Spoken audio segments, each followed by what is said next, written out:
KEYone Peterson और Mickey Arthur ने Pakistan cricket को पकड़ के एक्सपोज कर दिया, बजा दिया पकड़ के पाकिस्तान क्रिकेट को। शाहीन अफरीदी बदतमीज हो चुका था, बाबर आजम बड़ा एरोगेंट इंसान बन चुका था। जितने भी सीनियर प्लेयर्स थे वो किसी की बात नहीं थे सुनते। बाबर आजम बदतमीजी करता था कोचेज के साथ। शाहीन शाह अफरीदी को तो समझा लो, वो सुनता ही नहीं था किसी की। कल मैंने आपसे मिकी आर्थर की बात की थी कि यार उसने जो बोला ये सब कुछ, इन सब चीजों की वजह से क्रिकेट इनका बेड़ा गर्क हो गया, क्योंकि जाहिर सी बात है उसको भी कोचिंग नहीं सही करने देते थे। उससे पहले वॉटमोर हो गया, ये और जो लोग हैं इन सब का बेड़ा गर्क किया, इन सब के कामों में घुसते रहे ये लोग, जिसकी वजह से इन्होंने ये छोड़ के चले गए।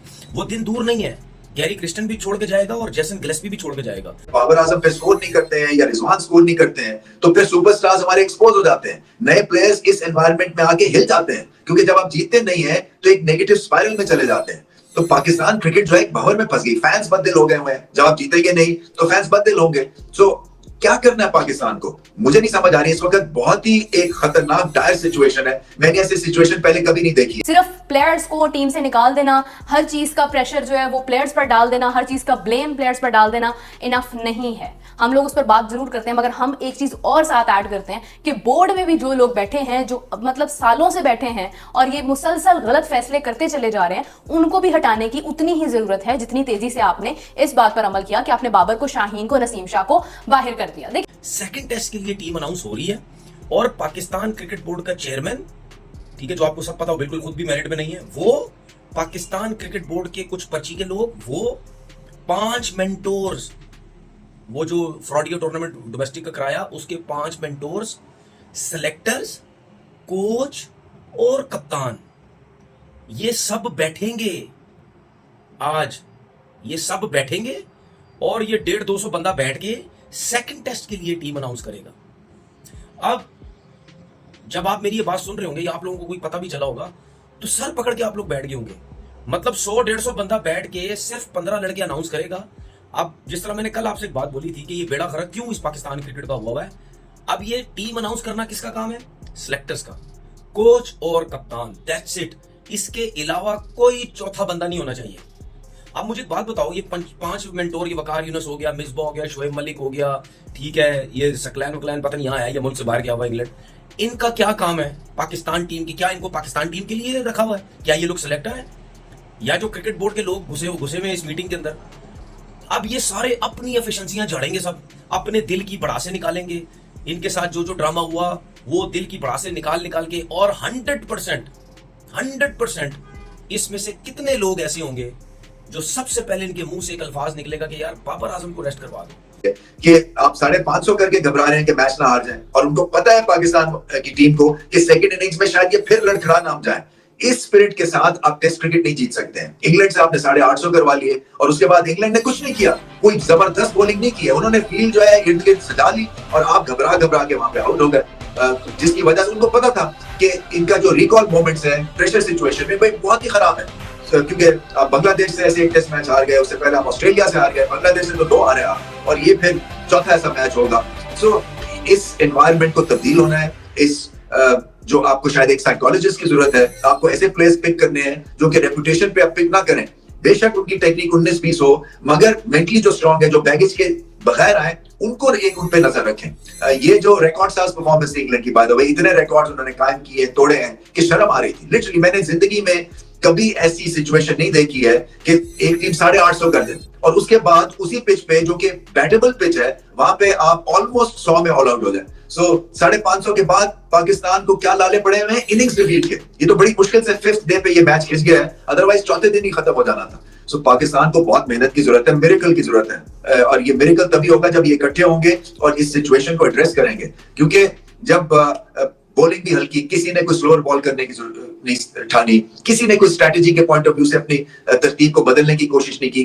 वो खेल रहे हैं या नहीं खेल रहे हैं ये एक अलग बात है, लेकिन जो बैक एंड डिसीजंस होते हैं वो बहुत इंपॉर्टेंट होते हैं। सो अच्छी बात इसमें यह है कि फिलहाल नए लोगों को मौका दिया गया है। इसमें से तकरीबन 3 प्लेयर्स ऐसे हैं जो अनकैप्ड हैं, जो अभी इस बार शामिल होंगे, जिनमें मेहरान मुमताज भी हैं। और अगर हम बात करते हैं मेहरान मुमताज की, तो बहुत देर से हम ये बात करते हैं कि उनको शामिल होना चाहिए, बिकॉज हमें एक ऐसे बॉलर की जरूरत है जैसे बॉलर मेहरान मुमताज हैं। अगर हम बात करते हैं साजिद खान की, जो कि ऑफ स्पिनर हैं, उनको भी शामिल किया गया है और आई विश के प्लेइंग 11 में भी वो शामिल हों, बिकॉज साजिद खान एक अच्छी एडिशन है। इसी के साथ साथ अगर हम देखते हैं तो मोहम्मद अली को शामिल किया गया। मोहम्मद अली ऑलरेडी पहले भी मतलब स्क्वाड में थे, लेकिन वो रिजर्व में थे और वो अपनी एक जो फिटनेस का मेयार था उस पर पूरा ना उतरने के बायस बाहर हो गए थे, लेकिन अगेन वो शामिल हो चुके हैं।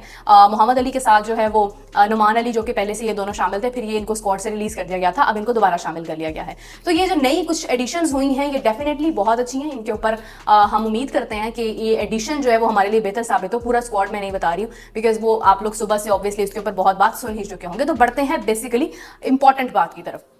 तो अब अगर हम बात करते हैं फ़खर जमान, जिन्होंने रिसेंटली एक बहुत ही लंबी चौड़ी सी स्टेटमेंट दी है और उन्होंने कहा है कि बाबर को आपने हटाकर बहुत ही गलत फैसला किया है, क्योंकि बाबर आजम आपका टॉप क्रिकेटर है, बाबर आजम है, और बाबर आजम को अगर हम पीछे कर देते हैं तो फिर इंडिया ने तो विराट कोहली को पीछे नहीं किया था, इंडिया ने तो विराट कोहली को बेंच पर नहीं बिठाया था, विराट कोहली ने तो जनाब उनकी तो प्रॉब्लम थी लेकिन उन्होंने उनके ऊपर कंप्रोमाइज़ नहीं किया था। तो मैं फ़खर जमान साहब से मुखातिब होकर एक बात करना चाहूँगी कि पहली बात तो यह है कि विराट कोहली और बाबर आजम का कोई मवाजना नहीं है। दूसरी बात यह है कि वो इंडिया में थे, बाबर आजम पाकिस्तान में हैं। इंडिया में अगर किसी की फॉर्म खराब होती है तो वो फॉर्म ठीक हो जाती है, वो उसके ऊपर काम करते हैं, मेहनत करते हैं। पाकिस्तान में ये सब नहीं होता है। उसके अलावा अगर मैं आपसे बात करूं तो विराट कोहली का प्रॉब्लम सिर्फ उनकी एवरेज नहीं, उनका प्रॉब्लम ये था कि उनकी सेंचुरी नहीं हो पा रही थी। ठीक है, बाबर आजम मुसलसल टीम को हराने में भरपूर कंट्रीब्यूशन कर रहे हैं। मैं बाबर आजम के पर्सनली खिलाफ नहीं हूं, लेकिन मुझे वो चीजें मालूम है जो जिनकी वजह से बाबर आजम आज यहां पर पहुंचा है, और इन तमाम चीजों का जिम्मेदार बाबर आजम खुद है। जीत वाली कोई चीज नजर नहीं आ रही कि ये टीम जीतेगी किस तरह। इस टीम की हार का सबब ये चीजें हैं कि कप्तान ने बेसिकली टीम का बेड़ा गर्क किया, और कप्तान कौन था वो सबको पता है, बॉब्जी द किंग कप्तान था पाकिस्तान क्रिकेट का। फिर उसके नीचे केपी ने जो है ट्वीट किया है, केपी तो बहुत ही गंदी कर गया ना, कीवन पीटरसन ने तो बहुत गंदी कर दी है। वो तो इतनी गंदी करके चला गया कि भाई आप कह लो कि पाकिस्तान क्रिकेट पिछले 10-15 सालों से खराब है, वो इतना कह के चला गया। कीवन पीटरसन बोलता है कि जब मैं 2016 से पाकिस्तान टीम के साथ पीएसएल खेलता रहा हूं, ये वगैरह वगैरह की जो टटी लीग है ये खेलता रहा हूं, इनको मैं देखता रहा 2016 में इनकी प्लेयर्स का ना तो फिटनेस लेवल ठीक होता था, ना ये ट्रेनिंग सही तरह करते थे, ना ये नेट्स में सही बारियां लेते थे, ना इनका खाना पीना ठीक था, ना इनका उठना बैठना तक ठीक था। कहता था मैं जब दूर से देखता था कि एक एथलीट इतनी गंदी डाइट फॉलो कर रहा है, इतनी गंदी प्रैक्टिस कर रहा है, इतना गंदा उसका ट्रेनिंग है, किस तरह ये क्रिकेट खेल लेते हैं, किस तरह ये लोग क्रिकेट खेलते हैं। मतलब एक बंदा, अब विराट कोहली है, विराट कोहली को किंग क्यों बोला जाता है?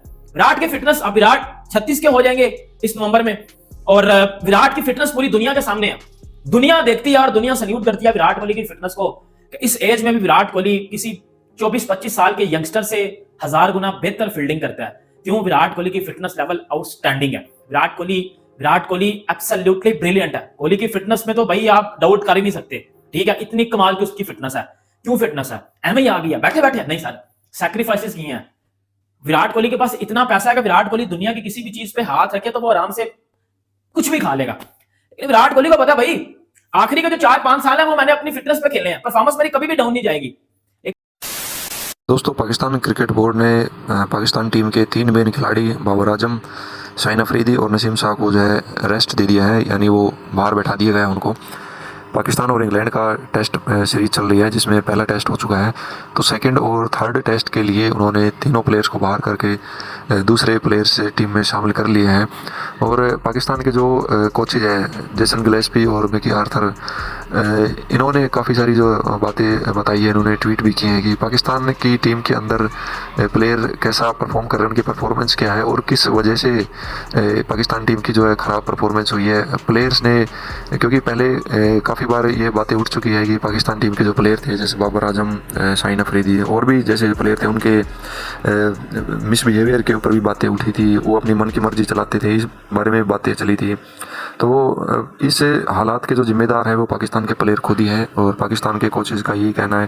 पाकिस्तान के जो पूर्व कोच था वो मिकी आर्थर, उन्होंने भी यही कहा था कि भाई पाकिस्तान के जो प्लेयर है वो सुनते नहीं है और उनको वो जो कोचिंग करते हैं या फिर जो भी कुछ सिखाते हैं वो वहाँ पर उनकी जो है उनको करने नहीं देते, उनकी चलने नहीं देते। इसी वजह से पाकिस्तान की क्रिकेट का ये हाल हुआ है और पाकिस्तान काफ़ी लंबे टाइम से जो है कोई सीरीज़ या कुछ जीता नहीं है, कोई टूर्नामेंट नहीं जीता है, चाहे वो T20 की हो, टेस्ट हो, कुछ भी नहीं जीत रहे। वनडे सब में जो है पाकिस्तान की जो टीम है वो हार का सामना कर रही है।